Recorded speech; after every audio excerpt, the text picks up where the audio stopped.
Hello and welcome back to another installment to the Expat Lens series. My guest today is a man whose warmth and character bring light to any occasion. Deeply curious about the world and its workings, he seems to have the uncanny ability to jump into any conversation and provide well-informed insights. An excellent writer and thoughtful poet, it brings me great pleasure to welcome a personal friend of mine, Wannes. Hi, Wannes. Thanks for coming on the podcast. Well, the introduction deal, I was crying. That's my goal every time.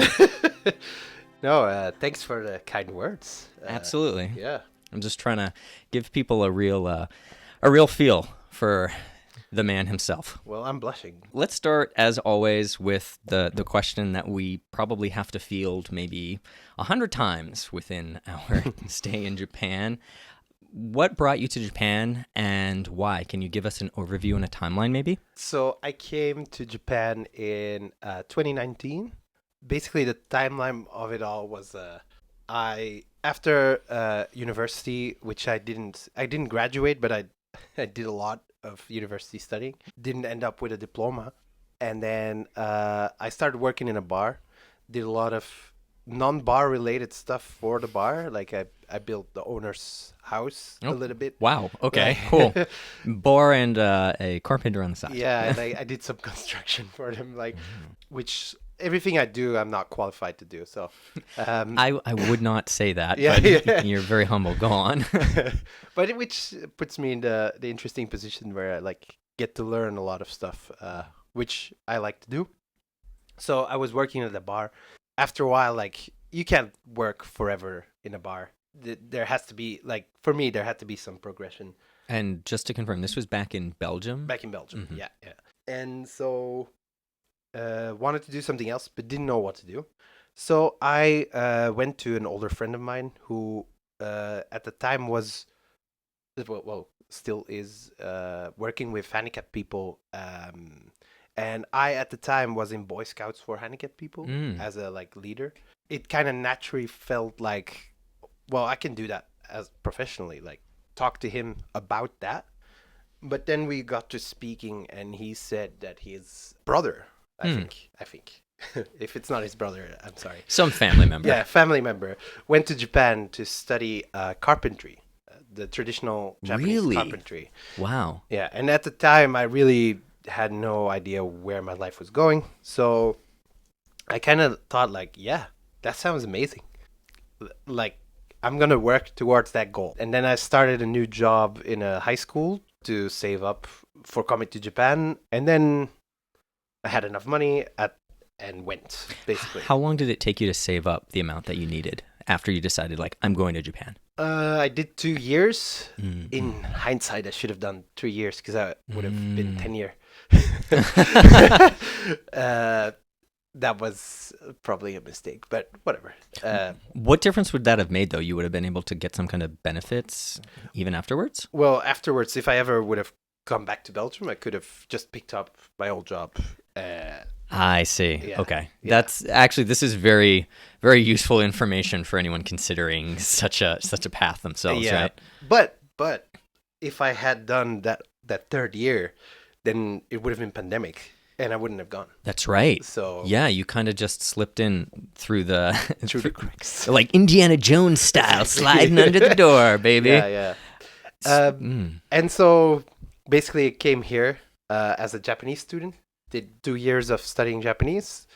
Started working with More Than Music, where one of our artists, he talked to me and he said, "Oh, you're from Belgium? My stepdad is from Belgium." And it turns out that it was the same guy.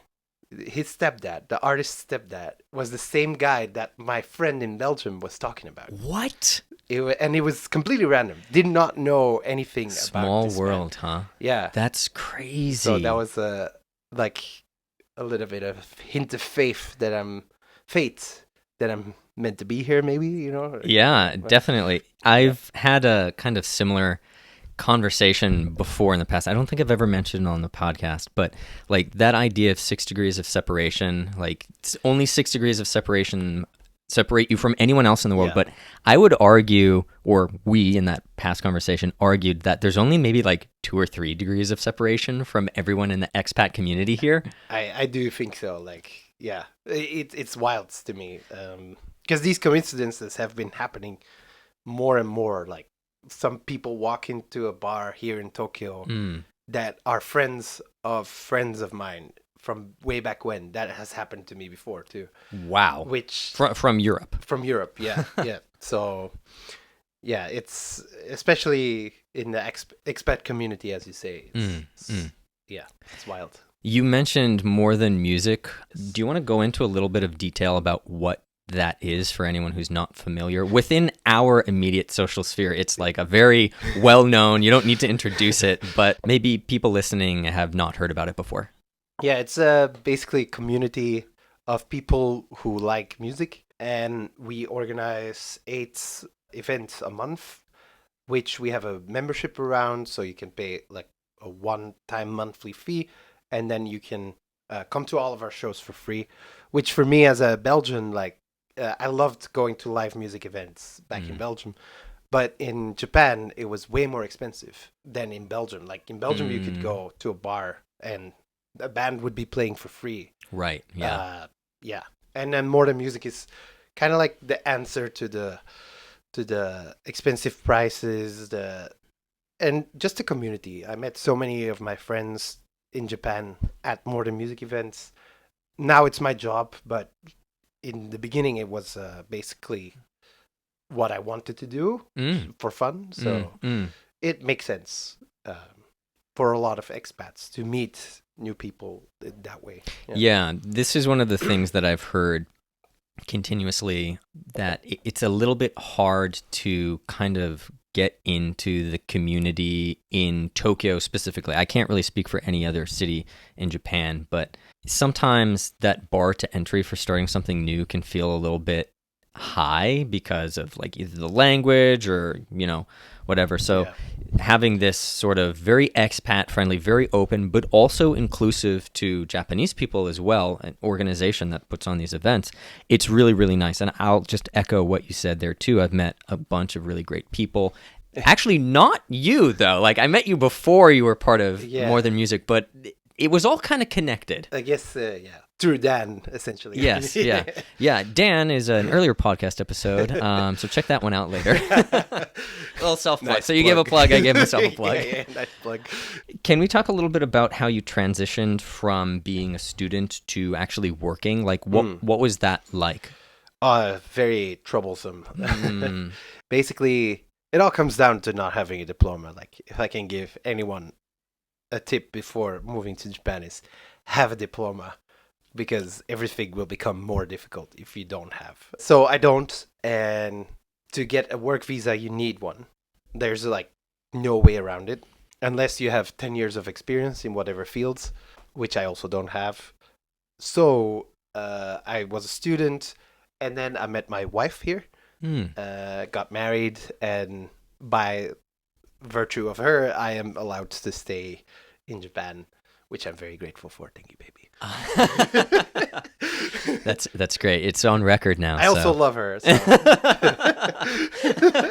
Okay, so that works because you have the like dependent status on the visa. I see. Yeah. So I was a student, then I like did part-time job teaching English through soccer.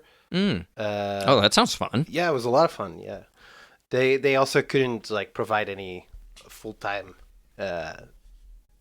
position, so it wasn't meant to last. And that's about the time when I started working with More Than Music, where I was part of the community already, and it just made sense to work for them. Yeah, that's great. That's how it evolved.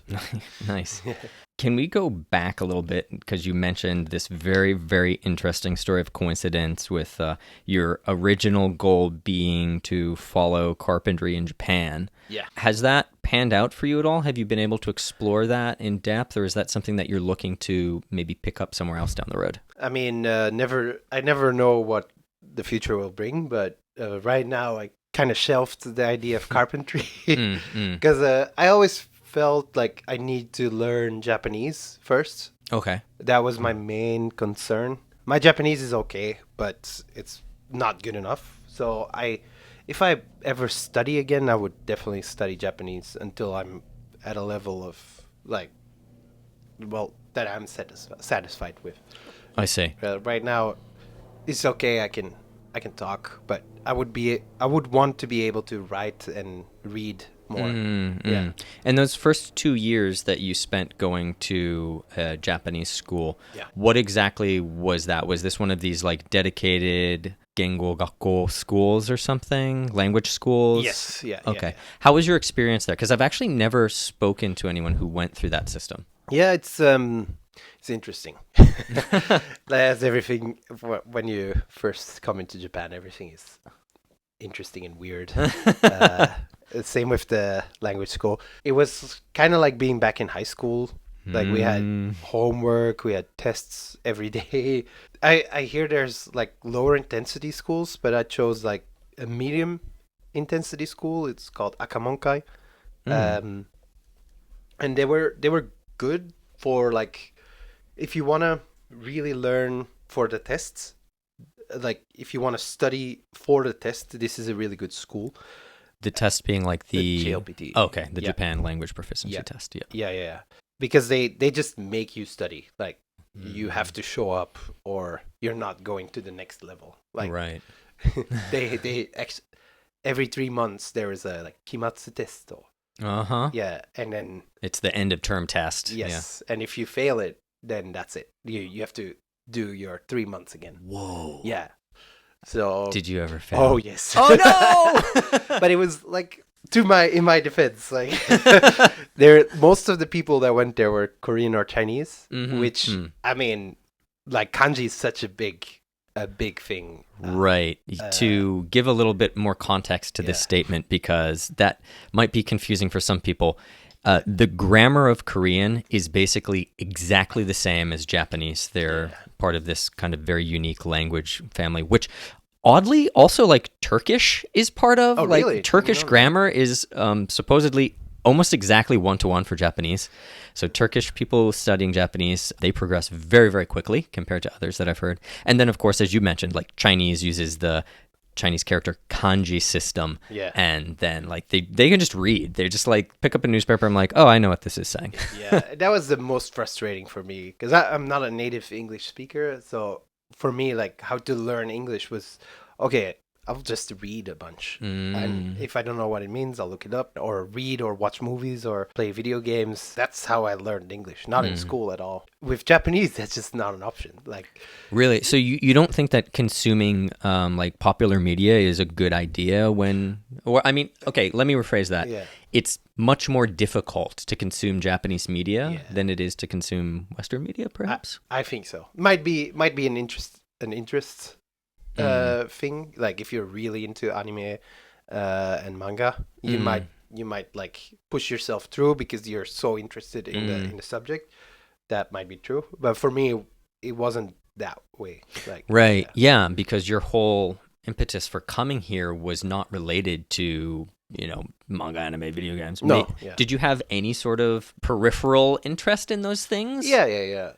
I did watch some anime and all like in original language because another thing about being Belgian, like nothing is in our original language, so we are so used to subtitles Interesting. that like it's very normal for me. Like all of my favorite shows growing up were English shows, like The Simpsons and whatnot. Right. And I understood nothing until I could read the subtitles. Right. Yeah. And correct me if I'm wrong, the language of Belgium is Flemish? Yes. Okay. Yeah. So the subtitles were in Flemish as well and not English, right? Yeah.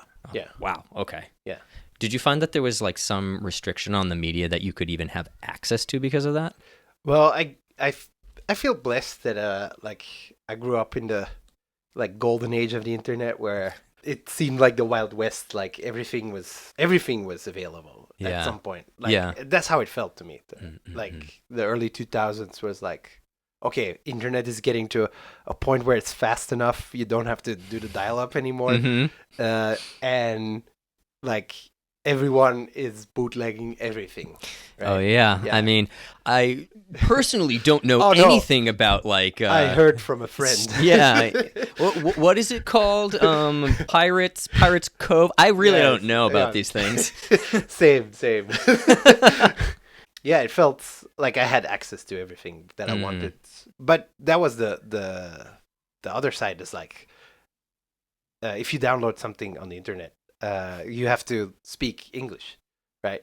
So that like pushed me forward to speak more English. I see. It's the media that I want to consume is only available in Right. English. Yeah. I mean, I suppose that makes sense. Yeah. And I have heard some really incredible stories of people learning Japanese where they do this technique. It's called AJAT, and it stands for All Japanese All the Time. And it's like, it is wild. Like, literally, I wake up, I put in my headphones, and I'm listening to whatever it is, like an entire season of anime all day long. Wow.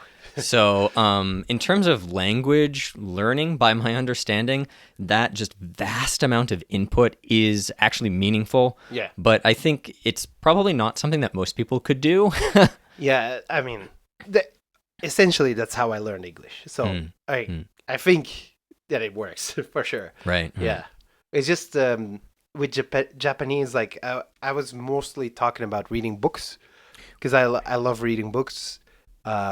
Can't just pick up a Japanese book, a novel, like you can't get into Murakami.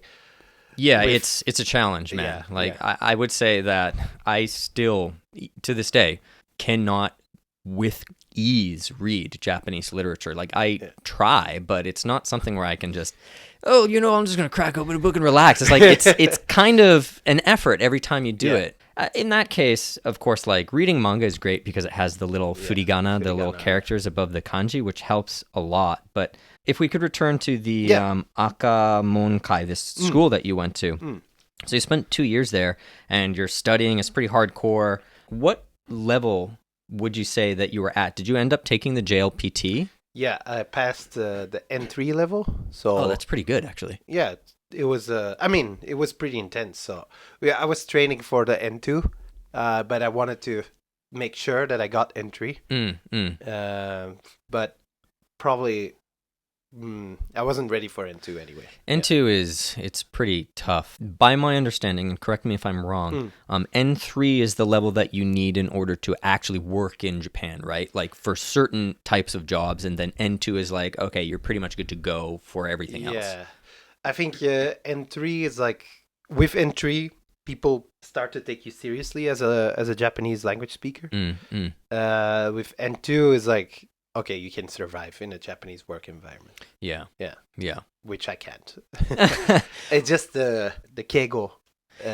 So I'll reveal a little bit about my situation. Yeah. I do work in a Japanese environment, and my keigo is rubbish, dude. Okay. It's not good. Like, I try, but I make a lot of mistakes. But I think the thing to keep in mind here is you shouldn't let that hold you back too much. No, yeah. Because for better or for worse, one of the advantages of being a foreigner here is that Japanese people don't actually expect you to speak any Japanese. That gaijin card, man. Right? Yeah, you got to play that gaijin card. I'm kind of learning by osmosis, having said that, because there's certain phrases that you hear over and over again, and I practice them on my wife.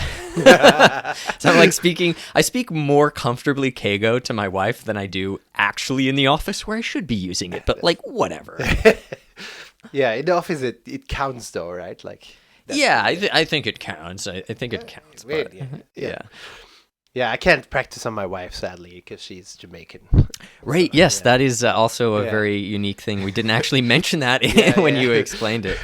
But a very lovely lady, I must add, as well. Thank you. The two of you are just great people. Have you actually had any experience in a Japanese workplace yet? Like, have you branched out at some point or done some, like, part-time jobs or something? Maybe a little bit. Like, my current job, I talk a lot of Japanese. Just, you meet a lot of Japanese people. So I speak Japanese with them. But not that often. Like, not like you. like completely immersed in Japanese that I haven't experienced. I think that's the way you'll progress really fast. Yeah, of course. Like, it's exactly as you said. Like any language learning, just need to immerse yourself, and then it comes, and like you learn quickly because you're making all these mistakes repeatedly. But then it builds on top of that. So, but man, props though. Like I still respect that you're out there and you're using your Japanese, and it's legitimate, man. Like I don't want you to undersell yourself. No, yeah. Like I mean, I did it, but like, yeah. But the people, the Taiwanese people that were my friends that I started the learning journey with, they passed N1 since. So it's like, all right. But yeah, it's fine. I'd say like just kind of some final thoughts on this language proficiency test, JLPT. It's not going to guarantee that you're going to get a good job if you have N1, and you're not necessarily going to be completely held back if you have just N3. And I don't want to say just N3 because, again, that is an accomplishment. Yeah. So I feel like a lot of people put so much value on this test, and it is valuable because of the way that Japanese companies look at it. Yeah. But, you're actually out there using Japanese every day. That's the thing that really counts. Yeah. I mean, it has gone, it has become significantly better since, like, now that I'm actually talking to people way more. Because in language school, like, you're doing the exercises, but actual speaking exercises are very limited. Most of the time you're spending like just repeating kanjis. Right, yeah. How big are the class sizes, by the way? It's like 15, 30 people, something like that? Yeah, 15 to 20. Okay. Something. Yeah. It was nice. Like, I did enjoy it. But, like, there's better ways, I think. Yeah. Sure.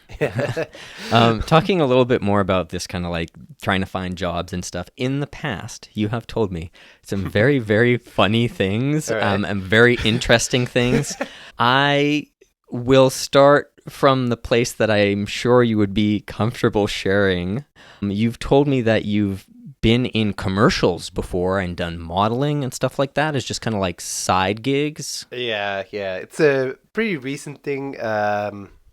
I started, like, I don't really know if I'm supposed to talk about it, but I done a commercial for Nintendo. I don't think I can talk about what it was because it's not out yet. Okay, I think we're in a safe zone. You don't have to say the details, but like I think no, I did a commercial for Nintendo. That's pretty nebulous, right? Yeah. So I mean, it's just it's when also very cool, by the way.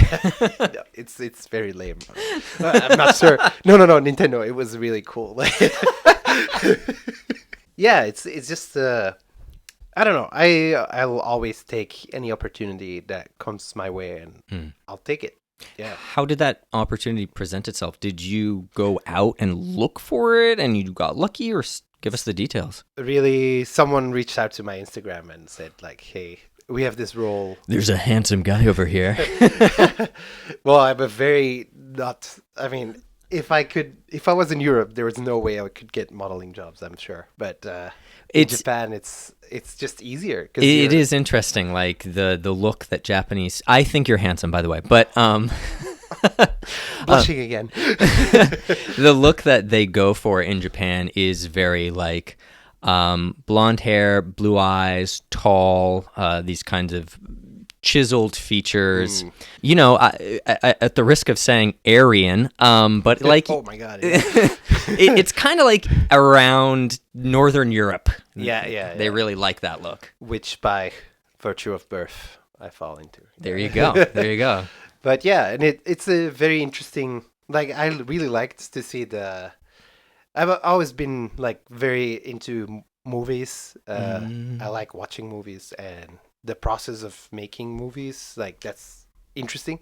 So to be actually on a set, like, even if it's just a commercial, like, there were like directors, and it's like making a movie just without creativity in that sense of, well, it's like, a lot smaller scale, right? Like, way scope. You're working with like a 30 or 60-second time slot or something. Yeah, but it was my first experience on a set, Mm. which was very interesting to see. What was that process like? Do you want to, if you can't share too many details, that's Yeah, totally no, I okay. can talk But about the experience for Yeah. sure. Yeah, just talking to a director for the first time while he like I have a few friends in Belgium that are directors, so I've always been interviewing them almost like what is it like hmm but they're doing like smaller art project films and it's way smaller scale. This is talking to this guy who's actually like a lot of budget. well, yeah, I mean, Yeah. Nintendo's got a budget, right? Yeah, exactly. And it was just a very interesting person in Mm. general. And yeah, it was just nice to talk to them and about their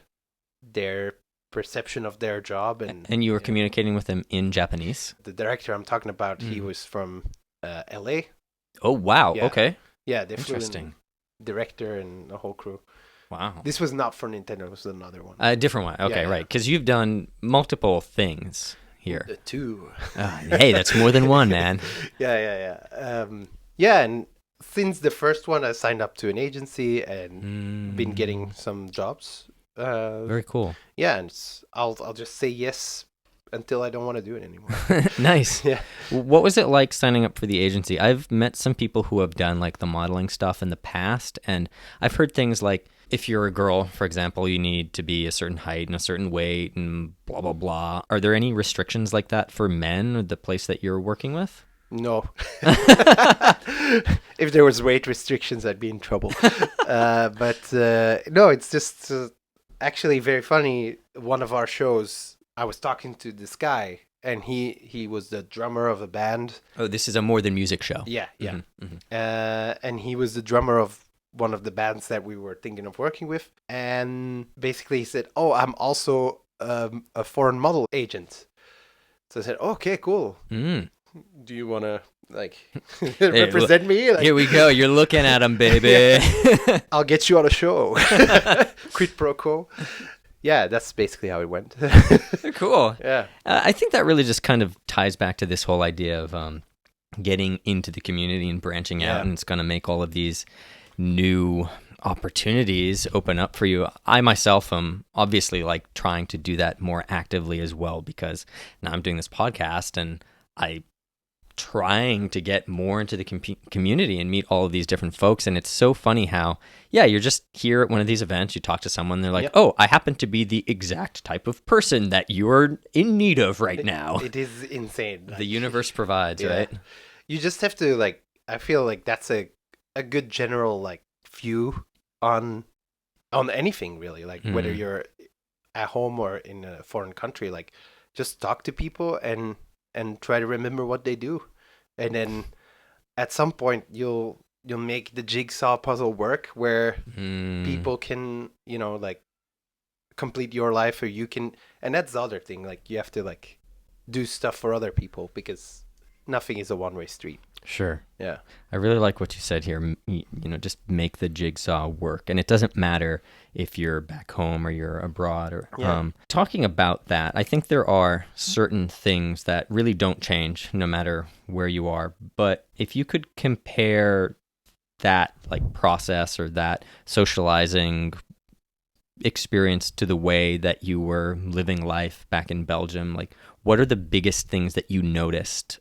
I guess, okay, let me rephrase this very clearly. Did you have like a culture shock, or did you have an expectation about Japan that was surprising when you really experienced what the reality was? Because you came here under quite unique circumstances, right? Like I know a lot of people who they're like, oh, I want to go to Japan and it's been forever, and they finally come and they're either completely satisfied or they're like, wow, this wasn't what I was expecting at all. Yeah.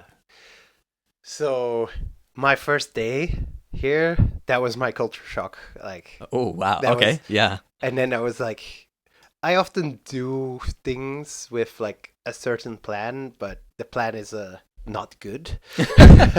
And coming to Japan was no different. Like I talked to some students back in the high school that I was working at, like that was my plan, and they're like laughing at me. These are 13, 14-year-old kids. Like, you're going to Japan and you basically don't have a plan. That's That's dumb. Wow. Yeah. They're gone are the days of kids looking up to us being like, well, mister, you're so cool. Yeah, well, they made a meme page about me, which was actually quite nice. Wow. Okay. Yeah. You're a meme. Nice. Yes, yeah, they made memes about me. And they were like not mean, which was I was very surprised that the memes weren't meme. Good, clean fun. Yeah. But anyway, yeah, so the first day, basically, like, I was very ill prepared. The weekend before, my friend did his bachelor party in my apartment, which I had to be out of by the Monday. I was gone by Monday, was my Yeah. go to Japan date. Oh my God, dude. And Friday, Why? Saturday. Why? Yeah, it's like, it's gonna be one of the last times that I see you, so, like, let's make this work. Let's make this There you epic. go. Yeah. Okay. So yeah, we did the bachelor party, which was a lot of fun. And then another friend group wanted to see me on Sunday. So I went to a festival the day before. And by that time, I had to move out of my apartment. I had to, I didn't have a suitcase. Oh on my Su- gosh, on dude. Sunday. What? Yeah. So on Sunday, before I went to the festival, found a suitcase, got everything to my mom's place, and went to the festival. My mom picked me up at the festival, and then the Monday morning, I started packing, essentially. And Oh my gosh. the flight was at 2. What did you bring with you on that first? Well, I guess you've been here since, right? So yeah, so pretty basic stuff, clothes, and yeah, bunch of clothes. I love this story because what it means to me is that, like, you know what? Basically, you don't even need a plan. You can make it work, guys. Just go for it. Well, the asterisk is I had my school set up. I had a place to stay. Yeah, it's just that, like, I was very ill prepared with the beginning, and then I step off that plane coming in Haneda Airport. First thing I did is use the bathroom with the bidet. Oh yeah. Oh yes. That was like the first thing. It's like, all right, I'm in Japan. It's clear. So you'd known about this? Yes, I had seen the Simpsons episode, or like the. Oh right, yes. Yeah. And it's like talking to you and Yeah, stuff. yeah. Yes, you know you're in Japan when. Exactly. So that didn't disappoint, and then. I'm glad it didn't disappoint. Well, you know what? Because we're on the topic, we might as well just go into it. Yeah. It is very useful, and like when you get used to it, it's like you go back to Europe or you go to the States, and you're like, man, I really wish we had one of these. To be honest, like I rarely use it now. Oh, really? Like it's just it's just weird a little bit still. So for the record, I do use it. Which is fair enough. Like it's very clean. I can say that. Just the high tech of it all was okay, nice. Like, I want to push buttons on this toilet, and it's gonna do a thing. I do not know what any of the buttons do, but oh, that's right. You actually couldn't read at that time, right? I had no knowledge of Japanese. Wow. So, and that brings me to the shock. Like when you come into Japan, you need to go through immigration, of course. Right. And there was this old man standing on like a tower in the middle of immigration, like shouting, like that sounds terrifying. Yeah, and that's when it like kind of hit me, like, oh my god, this is serious. Like, wow. if I did something wrong on my visa application, like I am not in a good place then. Wow. Yeah. So by the way, I've never seen something like that happen before. Like, I have seen some old guy like doing directing, but he was never like standing on a tower. Yeah, it was like a small wooden tower. His panopticon, Yeah, watching exactly. all of the, the convicts. Watching everything. But yeah, that just immediately daunting. Like from the fun in the bathroom to you're back to reality. Back to no reality. More bidet fun time for you. Exactly. And then get through immigration, and then I realized that I arrived at 12, I think. So after last train. Oh, like midnight? Midnight, yeah. Oh my gosh, dude. Yeah, and I just assumed that in Tokyo, trains would ride all night. Yes. So this is actually one of those things that can be extremely frustrating. Like Japanese trains, excellent service. Excellent. Yes. But that service shuts down for like 4 hours every day, and it's usually the time of day where like, wow, I really need to ride the train right now. Yeah, exactly. So yeah, I was there with my suitcase, jet lagged, and then what do I do now?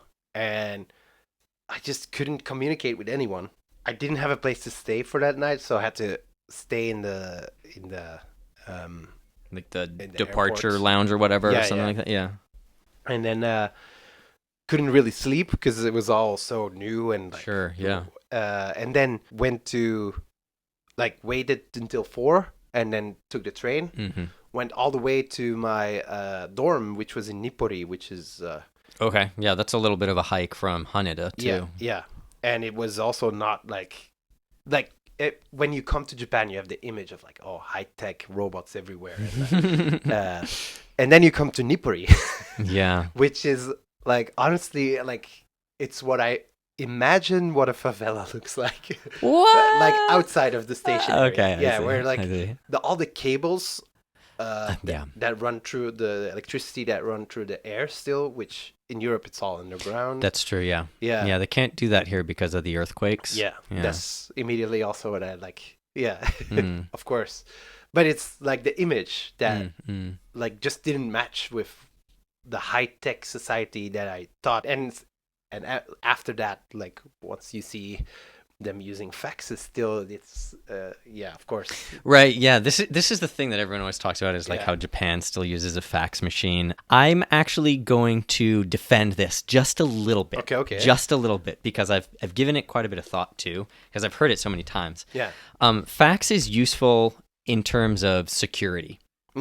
That is true. And that is actually the reason why it was explained to me by a Japanese person. Gotcha. It's still used. Yeah. So it's like, look, I don't have enough time to actually mail this, but I need it to get to client, blah, blah, blah. And it's got very personal information. So I don't want to send it in an email because, yeah, just kind of to your point about the technological image of Japan versus where they're analog, their ability to use email effectively, it exists, of course, but Yeah. like I feel like there's all of these extra like hoops that they jump through. I don't know. I think that's mostly the problem. Like it's the we've been doing it for 20 years like this. So like okay, new technology, we have to incorporate it, but like let's not stray too far from what we've been doing for 20 years because it works. And I feel like it's such a conservative country. That's what I keep coming back to is the whole pandemic too is like they were late to react to the initial things just because they want to wait, and I think it's like passing the buck right to the next person. That I feel that slows things down a lot. There's no one taking like responsibility for a decision. Yeah, that is quite an accurate description of Yeah. like Japanese bureaucracy. It does heavily rely on the group decision Yes. and like everything takes a lot of time to make a decision. Now, the other side of that would be like the administrative stuff. That actually works really Yeah. well. Yeah, as long as you're not a special case. Yes, Yeah. yeah. If you forgot your one paper, then like no, it doesn't work at all. But Yeah, if you like- have everything, Yeah, it's like whoa, so fast, so smooth. I can I got married in Japan, and actually everything went super smooth. Like it took a while, but there was no time that I like was guessing what I had to do next because they'll explain it. Even if your Japanese isn't that good, they'll like help you. Like there's the civil servants are actually like nice people. They're that civil. want to help. Yeah. They are nice. Whereas in Belgium, and this is like I came back to my hometown to register my marriage, which was already registered for the national thing, but like to get my marriage certificate in my hometown in Dutch, I needed to register it in my hometown. So I go there on the one holiday I took back home, And the people were just so unfriendly. Like I'm used to of Belgian bureaucracy. It's like you walk into a place and they're like almost mad that they have to do their job. Like and it was that day. I actually never got to do it because I had to have a translation for my marriage certificate, which I had in Dutch. But the seal of approval from the Ministry of Foreign Affairs from Japan was in English. Okay. And that's not one of the Belgian national languages, so you have to translate that too. Oh my goodness. So I said, okay, then I guess I don't need wow to register. I mean, I suppose you'll probably do it one day, right? Like, or is it just not important? I mean, it's registered. My marriage is registered in Belgium, so like, it's literally just for the convenience of getting your marriage certificate in Dutch from your hometown. Yeah, I don't think it's that necessary, and if it is, then well, I'll let future Wannes deal with it. I think you're really right here when you're talking about how conservative Japan is. And there is this image of like, yeah, high-tech Japan. And it really does have this kind of funny paradox to it, what you thought it was going to be like and then what it's actually like. And then the administrative thing I always like to talk about because like a lot of people complain about Japanese administration. For some reason, I think it's great. I never had a bad experience. Yeah, coming back to Japan after having lived in France for a little while, and it's like same thing, dude. Yes. Right, same thing. Like French people, probably worse. They're like, yeah, what are you doing here? Like, what? You want to renew your like legal stay visa? Oh my You God. somehow found out our opening hours, and now you're actually here. How dare you? Yeah, and then you come here, and it's just like stamp, stamp, stamp. Here you go for it, dude. And you're like, wow, that was actually pleasant. That was nice. Yeah, I agree. But yeah, the conservatism, I feel like a lot of the progressive side, like with the robots and stuff, like it feels like almost a performative act that they want to do for the outside world. Japan wants you to think that it is this land of robots and like that's the image they'll project outwards, right? And like, but inside, I feel like change is a really difficult thing to do for Japanese society, which is, I mean, to be fair, Japan works. So I'm not sure, like, maybe it doesn't have to change that fast. Because even the COVID response, I feel like, because they were so slow in reacting to everything, I think we had one of the better experiences in Japan. Right. Versus, like, Europe. Yeah, I didn't experience it. You didn't experience it, but we heard about it secondhand from other people. And I'll say that, man, and it's kind of like I feel a little bit bad saying this, but I had a really good time during the pandemic. Me too. It came down to I was living in a share house at the time, and it came down to me hanging out with my share house mates and then developing some like really deep relationships. Yeah. And hanging out every day, not going to work. That was the thing that they did. They're like, don't go to work. Yeah. We're going to give you, the government is going to pay you. Or like, okay. Thank you. Yeah, that's nice. Yeah. And then, we hung out and we had a little camaraderie and we made it through the pandemic, and there weren't these heavy restrictions on public movement, for example, right? Like you could go out if you wanted to. They weren't going to say anything. They weren't going to ask for your papers. Yeah. Everything was still open. Just it closed at 8 p.m. That was the COVID time. Yeah. 8 p.m. But yeah, so I also actually my company More Than Music just started in middle pandemic. I feel like life still went on here, but it slowed down a little, which is actually like pretty welcome pace. COVID slowed everything a little bit down. Yeah. Which made Tokyo more livable in a way. I think because everything is so fast paced here. Right? Yeah, that's right. That's kind of wild to think about because you've been here for about 3 or 4 years now, right? I guess this is your fourth. In July, it will be the fourth. Yeah. And half of that was under COVID restrictions. Yeah. Wow, that is wacky. Have you gotten to experience other parts of the country? Not too much. We went snowboarding. That's right. We did go snowboarding together. That was fun. That was fun.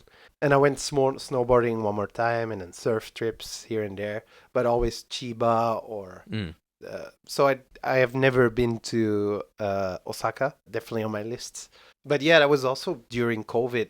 Like pre-COVID, I was like studying very hardcore. Like the first 6 months, I was really, really focused on like I need to get my Japanese level to a point where I can actually survive. So that was the first 6 months, and then basically COVID happened. Traveling just didn't seem like a priority, and also frowned upon. So Yeah. yeah, I was like, okay, then I'll stay in Tokyo. It's big enough. But yeah, recently I've been like, okay, it's time to visit other stuff. Catching the travel bug. Yeah. Yeah. But I've been to Kobe once. Oh, Kobe's great. Yeah, Yeah. which was really cool. But that's about it. Yeah. And then this July, my family is visiting, so Ooh, nice. we'll take a nice road trip up north. Cool. Oh, Yeah. yeah, right. Yeah. Yeah.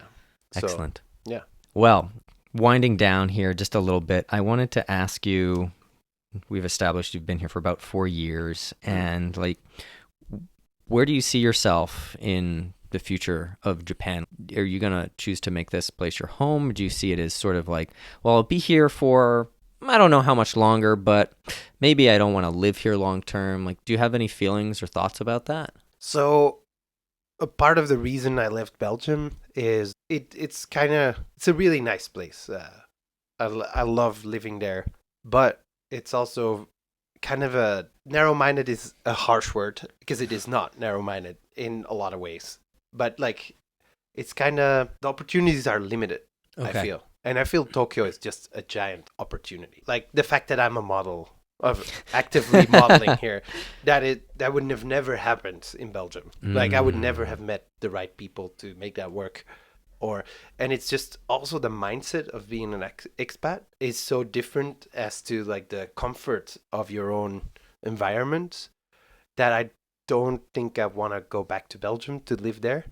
Wow, interesting. Yeah, I do want to go back to visit. Yeah, sure. I love my family, friends. Would love to see them again. And I feel like that's my main goal is like make enough money in Japan so that I'm free to go back to Belgium often. And then my wife is from Jamaica, so I'll make some more money to go to Jamaica sometimes. Right. Which is very expensive. Yeah, well, maybe I should just ask her, but like, how does Racine feel? Because, you're a married man and you need to think about your future in terms of two people now. Yeah. So we're still going back and forth on it. We might not stay in Japan, maybe go other places, which I'm open to. But I've also spent a lot of time making a network here. Right.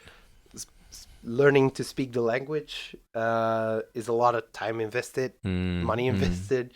I kind of want to like make it worthwhile, and I really like Tokyo. Like, it's a pretty amazing place. So many things are happening, and it's just nice to be part of that. Yeah, I totally agree, man. Yeah. And I really like what you said about living in Japan or living in Tokyo and then just trying to make enough money to have the freedom to go home and see your friends and family. And I really feel the same way too. Like, look, America is a country that a lot of people want to go to for a lot of different reasons. Yeah. But for me, I only really want to go back to the States when I want to see my friends and family. That's kind of it for me. Like, I've really adopted, or maybe I should put it the other way, Japan has really adopted me, and I feel super comfortable here. So yeah.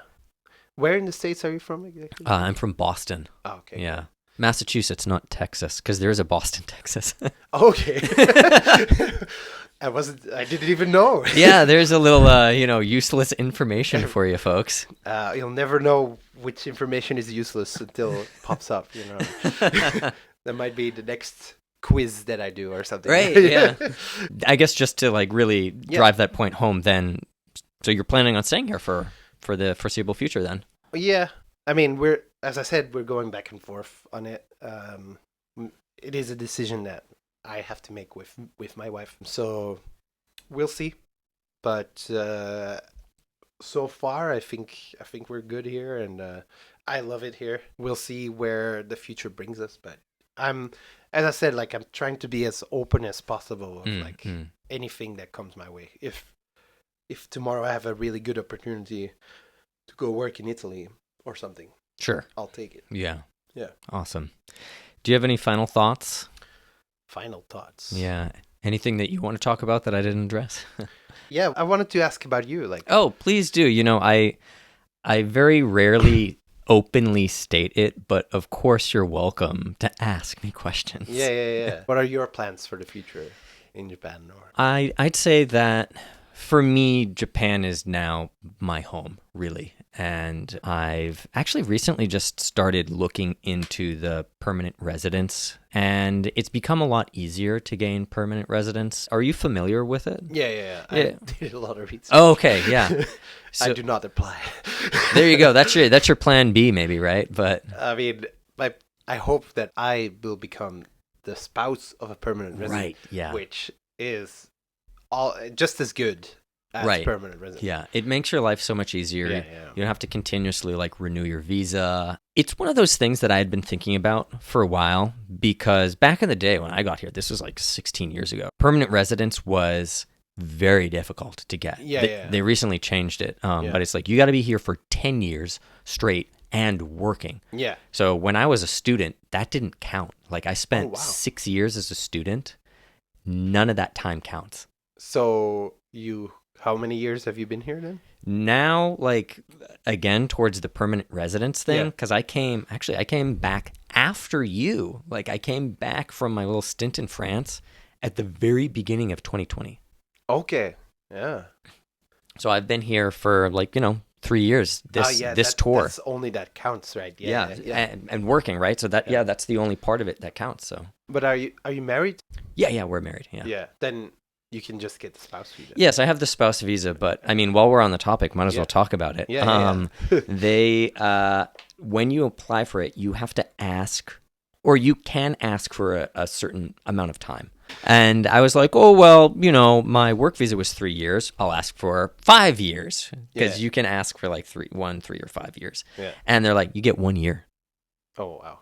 Yeah. And at first I was like, what? Yeah. I was very disappointed.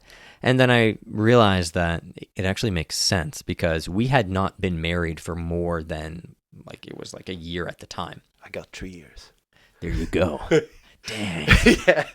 Which was also after 3 months of marriage. That's wild. Yeah.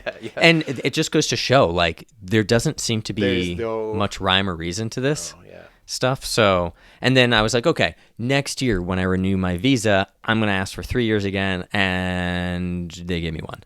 Oh, again? Yeah. But apparently this pattern, I looked it up, and apparently this pattern is very common. So they'll give you 1 year, and then maybe 3 years at your third year, and then 3 years after that. Wow. And I think it's just because there may have been a period where people were getting married and then divorcing. Yeah. And they would have this long visa, and so it is what it is. Yeah. So, and when did it become home for you? Because you've been in Paris for a while, right? Right. Yeah, I've actually not talked about this stuff at all. But a very quick recap. I was in Japan from 2007 to 2016, basically the whole time. I went back to the States for a small stint in between in 2014. But then after 2016, I was like, hey, if I'm going to live in Europe, if I want to experience a different part of the world, I got to do it while I'm still in my 20s. I thought, right? That's logical. Makes sense. Yeah. So I went there and I did the language school thing. I just wanted to study French, right? Yeah. Stayed for 2 years, and then I was like, France is cool, but I cannot live here. Like, no, I get it. I got pretty hard culture. It wasn't even shock. I got battered. Oh my god, I can totally see it. It was in Paris too. It was in Paris. This is why, for the record, too, right? Because France is beautiful. Right. It depends on where you go in France. Most French people are actually very, very nice, very welcoming, very open. And Paris is just kind of a different beast, but international cities. Yeah. And then after that, I was thinking to myself, I'm like, where do you miss? Do you want to go back to the United States? I'm like, well, actually, I miss Japan. Yeah. So I had to go back to the States for about a year, and then I kind of like did the same thing as you, getting prepared. I was applying to jobs, Yeah. saving up money, and then 2020 rolls around. I finally got a gig, and I came back over, and like boom, I slid under the COVID door, and even last early second, 2020. That is yeah, very giddy. yeah, for sure, Yeah. for sure. All right. So I think from that point and being back and knowing that, like, yes, I really feel comfortable here. I think this is my home now, and I'm married to a Japanese person, Yeah, so that makes it. Yeah. it makes it even more really locked in. Well, what I just want to know is what constitutes Japan as your home then? Like, what was there like one thing that made it? Because for me, I don't think it will ever be. I'm carefully phrasing here, but like I don't see it being. Yeah, I don't know if it's home. Like I always will feel very warmly towards Belgium. Like that is my home. That is my identity too. And which is like Belgians don't really have identity like as Belgians. It's like Flemish and Walloons. That's the whole. What is the Walloons? I know about Flemish. I don't know about Walloons. So Walloons is the French part of. So and like a lot of my fellow compatriots, they feel either Flemish or they feel Walloon. Yeah. And like coming here, like I never really felt like I always said like, yeah, I feel like I'm Belgian. But once I came to Japan, it's like, yeah, I feel like a Belgian. Like I'm a Belgian. I'm so glad you said that, Yeah. because that's one of the things that I'm kind of exploring here. This idea of like, when you're living in your home country, you just are. Like, you never really think about it, right? Yeah, exactly. And then when you go and you're forced to be kind of a representative for your country, it sort of like brings out weirdly a national identity in yourself that you're like, huh, I didn't know that. Yeah. I guess I really am American. I really am Belgian. Yeah. Or Flemish, right? Or, yeah. I always felt European, if anything. But coming to Japan, it's like, yeah. Like I want my kids to know Flemish too. Like, and if possible, also French, which is a political statement. Like for all the Belgian interesting. listeners, I am not Flemish. Okay, I'll explain later. But yeah, no, I feel like I want my kids to have that connection to where I'm from. Future kids. I think that's a very natural feeling, right? Because this is a part of you, and you want to pass that down. And to answer your question, like, when did you feel like Japan was home? I've always kind of felt, like you said yourself, very comfortable here as a student and working and like being part of the expat community and interacting with Japan as a whole as well. But it really locked itself in when now part of my family is Japanese, right? And that opens a completely new door. Yeah. Right? That I can see that. Yeah. And I don't think that it's impossible to feel that feeling of home without having, Japanese nationals as part of your family, but it certainly accelerates the process. Yeah. I would say. Yeah, because like, okay, so I went to the World Championship for spikeball for Japan. Oh, that's right. We didn't even talk about your spikeball career. Yeah, and like, if anything that I like would feel as a part of Japan, it would be that, right? Like I represent Japan in my home country, in Belgium, where the World Championship was held.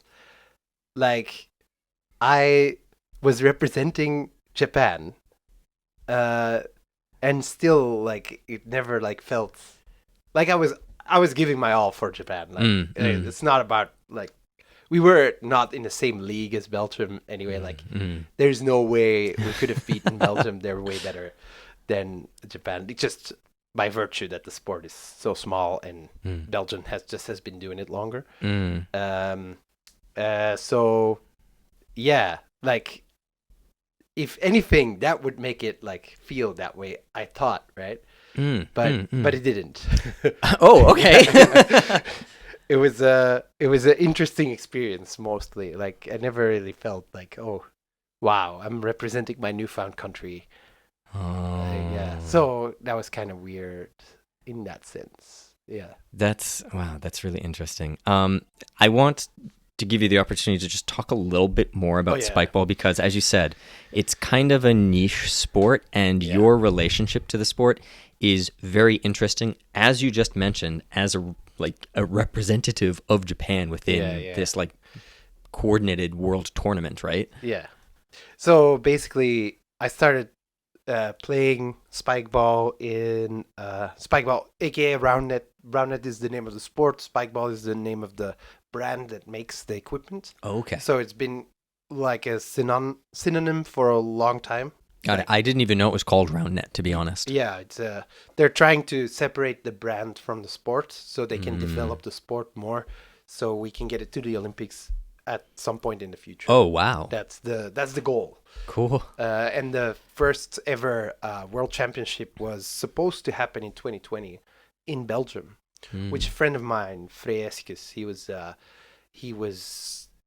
we were in the same volleyball team, and he kind of started it in Belgium, and I played in his tournaments, support my friend, but didn't really get the bug, so to speak, until I came to Japan in 2019, and I jokingly said to Frey, "Hey, Frey, I'll be back for the World Championship with the Japanese team." Whoa! You just signed your own fate, dude. Exactly. And then it was never gonna happen. I had 1 year to make it happen. So, and then after 3 months into my Japan journey, I was finding a sport to do. I wanted to play volleyball or surfing, and it's pretty popular here, volleyball, actually. Yeah, but it's just it's pretty expensive to play compared to I paid $150 for a year in Belgium. Oh, and I was part of a team that way. So that was for 4 times a week. Okay, that's very affordable. Yeah. So here it's $20 per time you go. Right. Okay. Yeah. The things that I've looked up, I'm sure there's cheaper options, but also matching your level to the level of the people you play with is not easy. So basically, I said okay, well, let me actually do it. Let me buy a spikeball set, and I did, and then just started gathering people and then set up the organization to that governs the sport in Japan. And then the pandemic happened, and then the World Championship got postponed a year initially. Oh. So I was like, okay, well, we're already kind of there. We already have a national governing body now. We have some players. We had 50 players at the time. So yeah, let's try for 2021, and it would have been not easy, but at least I could go because I was gonna go back to Belgium at some point, and I would find someone to help. Hey, do you want to come with me and play in the World Championship? Dude, that sounds so cool. Yeah, it's this is the ultimate not gonna happen underdog story. Exactly. And then they decided to postpone it another year to 2022. Right. And by that time, Round of Japan had grown to a pretty decent size, and we actually managed to get a full team, which consisted of 16 people, to represent Japan in Belgium on the World Championships. That's and that's so cool. I think, I say, it doesn't make me feel more of part of Japan, maybe, but it was one of the highlights of my life, probably. It's very impressive. Yeah. This is quite an accomplishment that you it was basically as a joke. You established a new sport within Japan and then represented it. Yeah, that was and it was the first one ever. I'll take that. Yeah, no, that's really cool, Wannes. Seriously. And thanks for sharing that. Sorry, I forgot to ask you about it earlier. No. It's but it does tie into my bigger feeling home as an expat. Right. It's really hard sometimes. Right? I think But there's this kernel of truth there. What you've set us up in this environment of Yeah. like, it is kind of hard to feel like Japan is home sometimes, but the important thing is that you have established and connected with this really important community here, right? And that's what makes it so difficult, is because, like, look, we're not Japanese, but here's this asterisk next to it. Like, we've created this thing that's very real, very deep, very home feeling, right? And you yeah. brought it here and you've nurtured it, and it's now a part of your life. It's a big thing. Yeah. I feel like that's another thing. Like, a lot of people want to come here and then become Japanese and have that, like, and it's a pipe dream for. I mean, you're never gonna become Japanese. But it is very hard, yeah. Yeah, but I don't see that as a bad thing necessarily. It's just it's good, you know. Like, I'm Belgian, you're American, and we're in Japan, and we're part of the community. It's not like we're outside of it, but that takes some, I feel like, engagement from yourself. That you have to, like, put yourself in their community. And yes, this is the key takeaway. Yeah. For certain.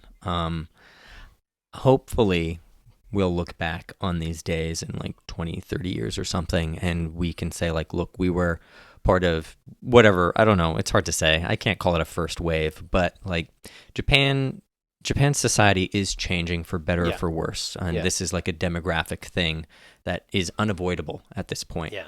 And you can feel it. It's projected that something like, I think the figure I saw, I need to do a little bit more research, but I recall by the year 2050, 40% of the population of Japan is projected to be non-Japanese. And that's for, like, a very utilitarian, like, we just need labor. Yeah. Right. And I think we will see a great transformation of what people acknowledge as Japaneseness moving forward. And look, if you decide to stay here full time, right, your child is going to be born in Japan and raised in Japanese society, but not ethnically Japanese. So where do they fall? And it's a good question. That is fascinating to me. Yeah. Right. That's good. It's something I struggle with too, because. Like, yeah, just language-wise, like, I want my kids to learn Dutch.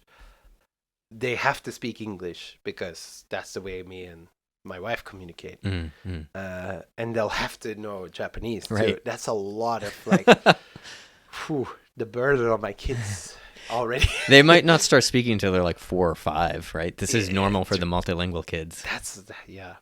That's wild too. So it's something that you have to be deliberate about. Like, whereas if you're at home, it's just very simple, right? Like, right. Yeah. A whole nother layer of thinking and planning your life. And I think it's very, it's a challenging idea to grapple with, but I also think it's very exciting. Because I'll say it again, I do feel like we're on the cusp of something new within this country. Yeah. And maybe we're going to be the ones there, you know, riding the wave, man. Yeah, let's hope so. Like, if it's a positive wave, otherwise. yes, perhaps. Anyway, let's wrap it up there for today. It was a really wonderful conversation, as I knew that it would be. Thank you for having me. Yeah, thanks for joining us, and maybe one day again in the future, if you're willing to come back, I'd love to have you and hear how your journey is progressing. Yeah, I'd love to. All right, until then. Yeah. Bye-bye. Bye-bye.